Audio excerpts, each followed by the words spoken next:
Hi, fourth grade. I am jumping on here to do a quick video with you on commas, interrupters.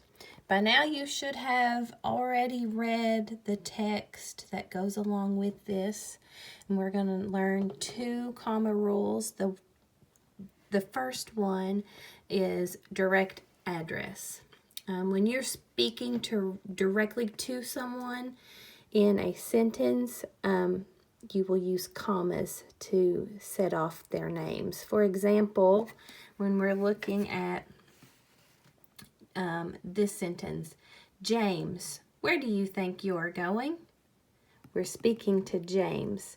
So when we say this sentence, we pause just a little bit in between James and the rest of the sentence, and the comma tells us to pause. We put the comma there because we're setting off who we're talking to with the rest of the sentence.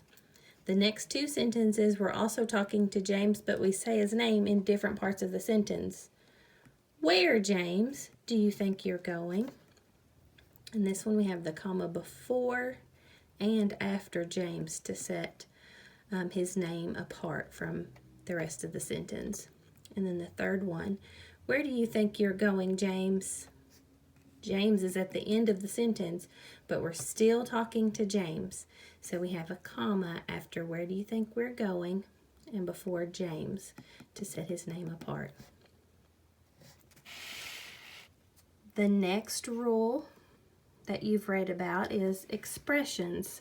So when we're talking, in our language, we use a lot of expressions like, for example, by the way, on the other hand, therefore, and in other words. We use them to sort of help the person listening to us know which way our thinking is going. So let's look at these examples. There's a reason I won't let you in the pool now. For example, you just ate a big meal. So our expression in this sentence is for example, and the person is telling why they won't let the child go into the pool now. They just ate a big meal. So, for example, comma, you just ate a big meal. Do you see how, for example, lets you know what's coming up in the next sentence? You could also write the same sentence like this. So there's two commas here. You just, for example, ate a big meal. For example is set off from the rest of the sentence by using the commas. You just ate a big meal, for example. Again, for example is our expression. It comes at the end of the sentence this time, but again, a comma is separating it from the rest of the sentence. So, between reading this and watching the little video yesterday, I think we're ready to do Interrupters Exercise 1 together. So turn to Exercise 1. And our instructions say, in each sentence, insert the commas where they should go. Number 1 says, Lucas, have you written your thank you notes for the birthday gifts you got? So that goes along with the first rule, the direct, it's speaking directly to a person. So after Lucas, what belongs? We're speaking to Lucas, so we're going to set Lucas apart on the sentence. So we put a comma.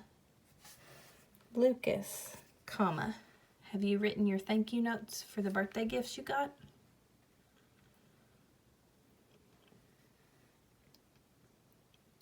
Number 2 says, you did, after all, get a fantastic new video game from Nana. So in this sentence, we have an expression, the second rule we went over. So our expression is, after all, You don't have to underline that. I'm just showing you. So we're going to set that expression off from the rest of the sentence. Since it doesn't come at the beginning or the end of the sentence, we have to set it apart in two places. You did, comma, after all, get a fantastic new video from Nana. Number 3 says, I can't find a good pen, Mom. So the person is talking directly to someone. They're talking to Mom. So we're going to set Mom apart from the sentence. So when we're speaking to Mom, Mom's at the end of the sentence here. So we're going to put the comma before Mom after pen. Number 4 says, by the way, can you find me Nana's address? So we're using an expression, by the way, and that comes at the beginning of the sentence, so we're only going to use one comma there. See if you can put the comma in the right place. I'm going to give you a second to do that. Right, by the way, comma, can you find me Nana's address? And number 5 says, I put all that stuff on the desk in your room last night, dear. So, who are we talking to in this sentence? We are talking, so the mama is talking to the child, but she didn't call the child by their name.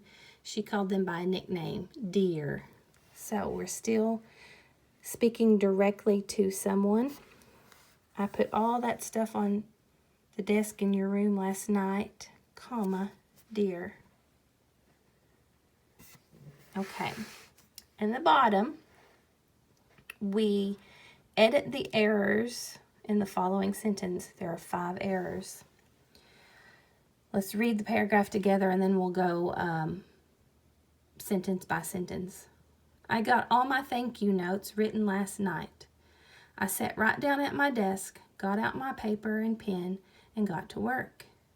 Yes, it seems like a lot of work, but it is really important to thank people when they give you a gift.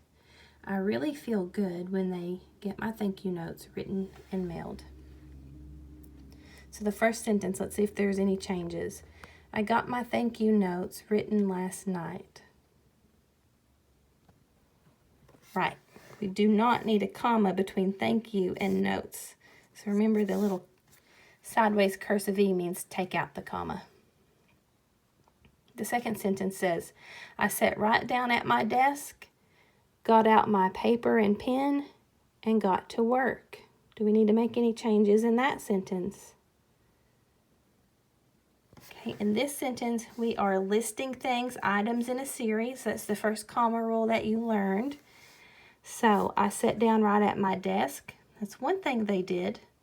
The second thing they did was get out my paper and pen. And the third thing they did was get to work. So we need a comma between pen and. The third sentence says, yes, it seems like a lot of work, but it really is important to thank people when they give you a gift. Think about the comma rules you started learning yesterday. Yes, comma.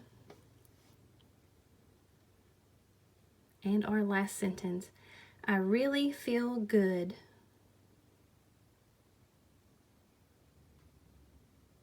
I really feel good when I get my thank you notes written and mailed.